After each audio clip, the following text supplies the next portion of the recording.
Olá pessoal, sejam muito bem-vindos ao nosso canal Educando Suas Ações. Hoje vamos dar um mergulho profundo no universo da computação quântica e entender como os fenômenos da mecânica quântica estão mudando completamente a forma como a tecnologia evolui. Vamos falar sobre o surgimento de computadores tradicionais e o impacto real que isso já começa a ter no mundo de hoje. Então se prepare nessa jornada pelo conhecimento e o futuro da tecnologia. Se você gosta desse tipo de conteúdo, se inscreva e deixe o seu like que valoriza bastante o trabalho feito aqui. Galera, antes da gente entrar de cabeça em computação quântica, tem um passo que não dá para pular. A gente precisa entender como o computador funciona. Mais especificamente, qual é a linguagem dele. Porque quando a gente fala de computação, a gente está falando, no fim das contas, de computadores. Então não adianta já sair falando de qubit, mecânica quântica, coisa maluca, sem antes criar uma base.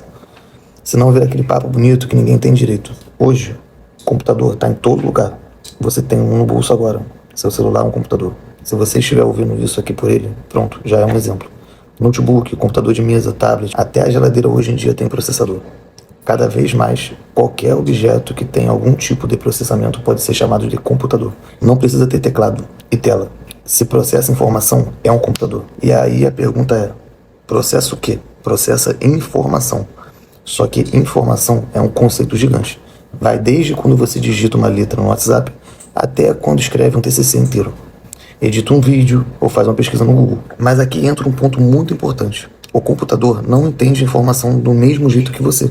Existe uma interação ali entre você, o usuário e a máquina, que vocês não falam a mesma língua. Quando você digita uma mensagem, o computador não enxerga a letra A como a gente enxerga, como você enxerga. Ele não entende letras, palavras ou frases. Ele entende outra coisa. Eu sempre gosto de explicar isso com um exemplo bem simples. Imagina que você encontra alguém na rua que não fala português. Você fala português, a pessoa fala inglês. Nenhum dos dois entende o idioma do outro. A conversa simplesmente não anda. Aí você pega o celular, abre o aplicativo de tradução e fala, oi, tudo bem? O aplicativo traduz para o inglês e a outra pessoa entende. Pronto, a comunicação aconteceu. Com o computador é exatamente isso. Quando você digita oi, tudo bem? No celular ou no notebook, aquilo precisa ser traduzido para a linguagem que o computador entende. E essa linguagem é o código binário. O código binário vem de 2. É a forma mais básica de comunicação do computador. Só existem 2 estados possíveis, 0 e 1. Não tem meio termo. Quando você digita a palavra A, o computador não entende A. Ele entende uma sequência específica de zeros e uns. Quando você digita uma frase inteira, para ele aquilo é apenas uma sequência enorme de 0 e 1. Imagem, 0 e 1. Vídeo, 0 e 1. Música, 0 e 1. Tudo vira 0 e 1. Essa é a linguagem das máquinas. A menor unidade de informação que existe é 1 bit. 1 bit pode assumir 2 valores, 0 ou 1. Nunca os dois ao mesmo tempo. Ou é um ou é outro. Quando você junta 8 bits, você tem 1 byte. A partir daí surgem kilobytes, megabytes, gigabytes, terabytes. Tudo isso são unidades de medida, igual metro, centímetro e quilômetro. Medem distância. Bit e byte medem a informação. Tudo começa no bit, sempre. Agora, com isso em mente, a gente pode dar o próximo passo. Você pode estar se perguntando, beleza, mas o que isso tem a ver com a computação quântica? Os computadores evoluíram muito rápido. Um celular, hoje, é muito mais poderoso do que os computadores gigantes dos anos 80 e 90.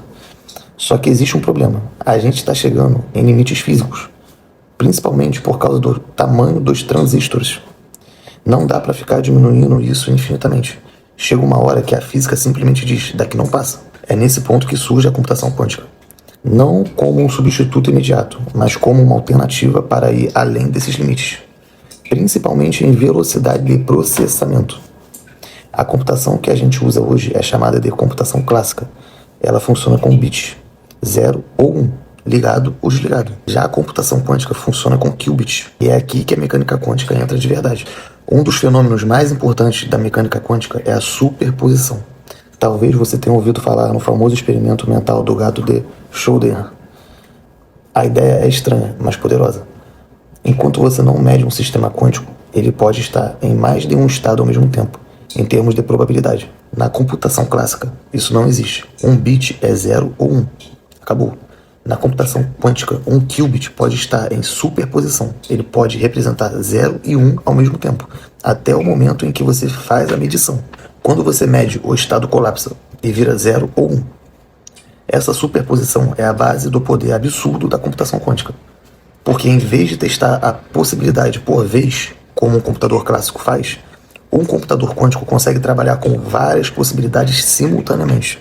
É por isso que certos problemas que levariam milhares ou até milhões de anos para um computador tradicional resolver, poderiam ser resolvidos em segundos por um computador quântico. Claro, isso não vale para qualquer problema.